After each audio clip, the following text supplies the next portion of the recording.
आज सकाळी सोमवारी 10 वाजता नांदेड शहरातील गुरुद्वारा गेट नंबर 6 जवळ गोळीबार झाला असून यात 2 जण जखमी झाले होते.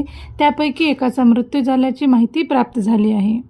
यात किती आरोपी होते याचा तपास चालू असून यात किती फायर झाले हे सांगता येणार नाही. त्याचा पुढील तपास फॉरेन्सिक टीम करत आहे.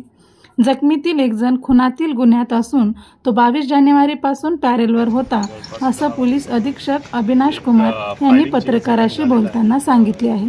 गेट नंबर 6 जवळ जे सिख कॉलनी आहे त्यामध्ये घरी एक फायरिंगचे इन्सिडेंट झालेला आहे. त्यामध्ये की 2 लोक इंजर्ड आहे. सध्या विष्णुपुरी हॉस्पिटलमध्ये ट्रीटमेंट चालू आहे.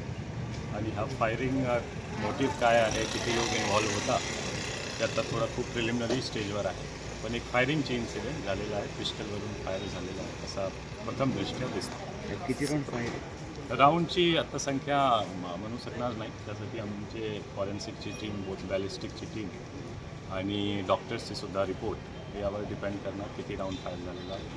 पण शूटर एकच होता असा प्रथम दृष्ट्या दिसतो आणि हा पुढील येणार तपास.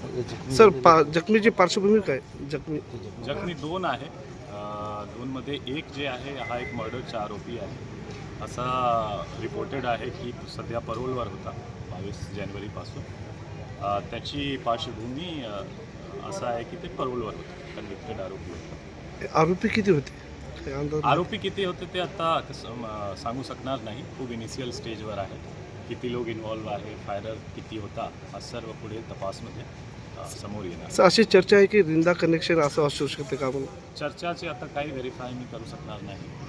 हा एरियामध्ये मोटिव्ह काय आहे, पार्श्वभूमी काय आहे त्याची सध्या तो काही हालचाली नव्हता आणि काय रिजन होऊ शकतो, कोणाकोणाचा इन्व्हॉल्वमेंट होऊ शकतो पुढे तपासमध्ये.